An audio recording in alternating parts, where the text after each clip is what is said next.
So I feel like I need to say right off the bat that Super Mario Odyssey is a game that's so fun I had to physically rip myself away from my Switch in order to write this review. From opening cutscene to end credits and beyond, Odyssey is Nintendo magic in its purest, most concentrated form. Every world, every piece of music, every enemy, everything in this game was crafted with a level of love, creativity, and polish that's almost never seen in AAA game development today. So let's get down to it.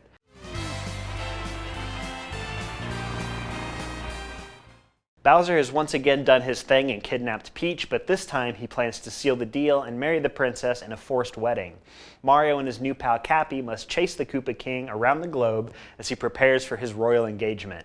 A return to form for the 3D Mario series, Odyssey returns to the more exploration-based formula pioneered in Super Mario 64 and Super Mario Sunshine.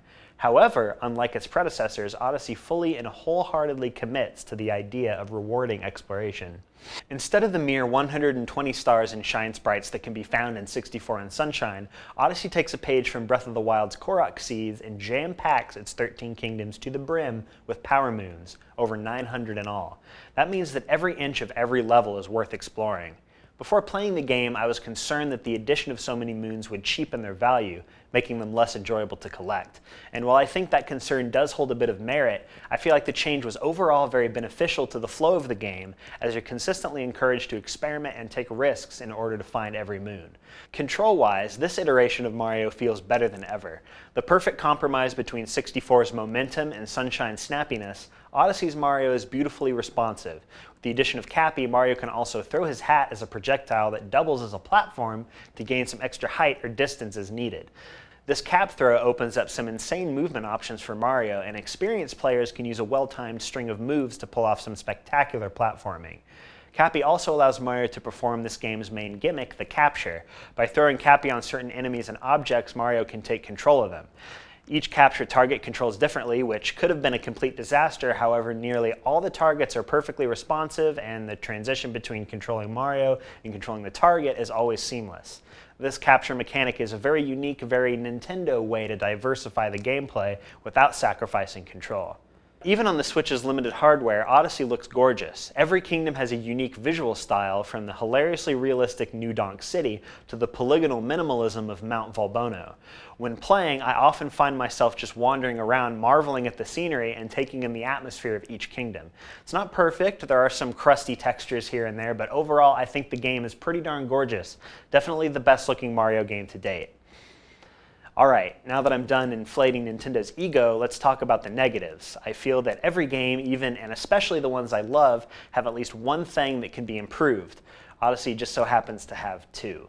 First up are the motion controls. I have no earthly idea why Nintendo is so obsessed with adding pointless controller shaking into their games, but Odyssey is chock full of it.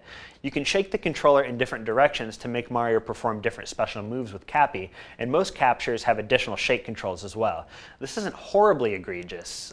Most of these moves aren't necessary to make it through the game, and many of them have secret methods of input that don't involve shaking. However, two of Mario's most helpful moves, the upward throw and the homing throw, can only be performed with the motion controls. I like to play with my Switch in handheld mode most of the time, meaning that using these moves requires me to shake my entire system, screen and all, which isn't pleasant. This is made even worse when you consider the fact that the X, A, R, and ZR buttons aren't used for anything. These motion controls could have easily been mapped to any of those buttons. Second, I'd like to address the difficulty, which I feel is the game's most glaring issue. Although I had a blast through my entire playthrough, I never felt the game push back in any meaningful capacity until the final kingdom. I do understand that Nintendo's games are made for everyone to play, and that Mario games are generally geared towards a younger audience. That being said, Nintendo included an additional assist mode, which helps newer players by permanently doubling Mario's health and making it impossible to die by falling. It would seem that the addition of this mode gives Nintendo the perfect opportunity to increase the difficulty without fear of alienating newer players, but the opportunity was never taken, and as it stands, the main portion of the game is way easier than I'd like. Thankfully, the post-game does cater to more experienced players, but it comes too late. Still though, it's a massive achievement that Mario is so much fun to control on his own that the game doesn't necessarily need to be super challenging in order for you to have an engaging experience. These complaints aside, I have to say that Super Mario Odyssey has me completely enraptured, and I'm sure I'll be playing the game far into the future.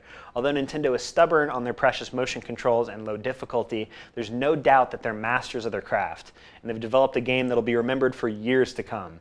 Heads-up display gives Super Mario Odyssey a 9.5 out of 10.